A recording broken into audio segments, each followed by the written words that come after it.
In the FIFA World Cup, towards the last league games, you will see that most of the matches are played simultaneously. There are two games at 8:30, there are two games at 12:30 am.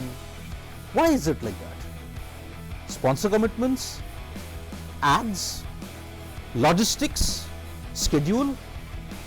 No.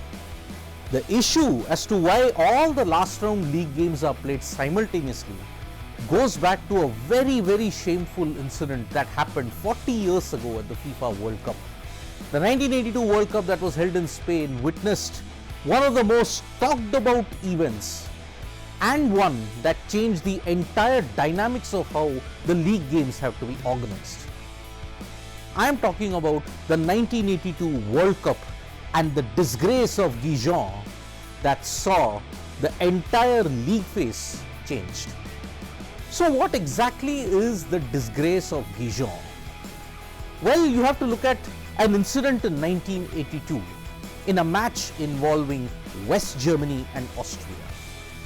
West Germany and Austria were paired with Chile and Algeria in the same group.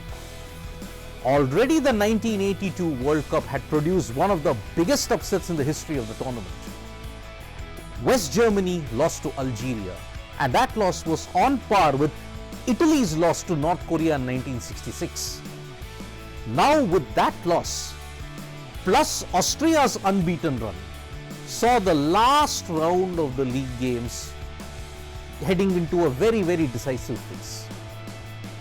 Now, Algeria and Chile had already played out their game. So the equation for West Germany and Austria became very simple. Win by a margin of 1 or 2 goals. If West Germany wins by a margin of 1 or 2 goals, they would knock Algeria out and ensure that West Germany and Austria both went through.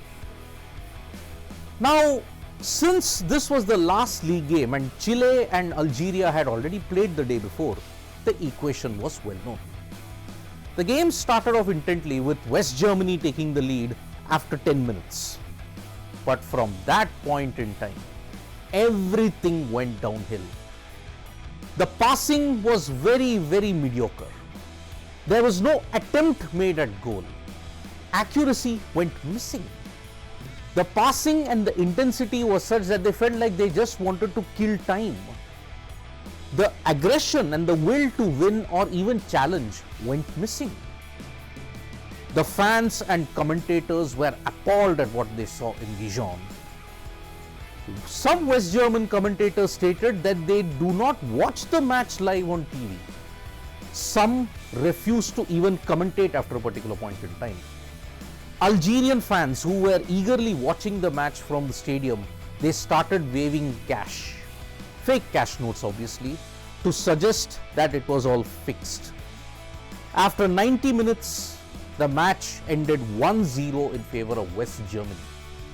And as a result, both West Germany and Austria qualified for the next phase. West Germany on top, Austria second. How did that match change the entire dynamics of the game? Well, when West Germany went to their team hotel, they were greeted with eggs and projectiles. In retaliation, the West German players hurled water bombs. Algeria raised a complaint that the match was fixed, but FIFA said that no rules were broken.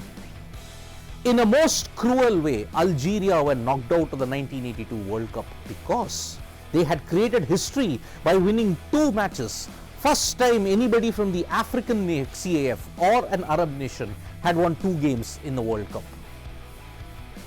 The match fixing allegations were never proven, but FIFA from 1986 onwards changed the entire dynamics of the league stages. It was decreed that last round of the league games will all be played simultaneously, and that is why you see towards the fag end, even in this World Cup, from 29th of November onwards till December 1-2, all games are played simultaneously. Now, I had said match fixing was never proven. Well, 25 years later, in one of the newspapers that a former German player in that team, he admitted a special arrangement was reached. Special arrangement, or in more blunt terms, match fixing. The disgrace of Gijon was one of the most important events that changed the entire way of the World Cup functioning. One hopes 40 years down the line or any other events, this does not happen once again. Thank you so much, folks, for listening to this special video. We'll be back with more updates from Sports Today. Press the like, comment and share button. We are also there on Facebook, Twitter and Instagram. Thank you.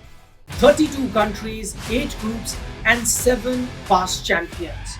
As they come together to compete in the biggest prize in the world, watch all the latest highlights, analysis and interesting quizzes on Sports Today. Don't forget to subscribe.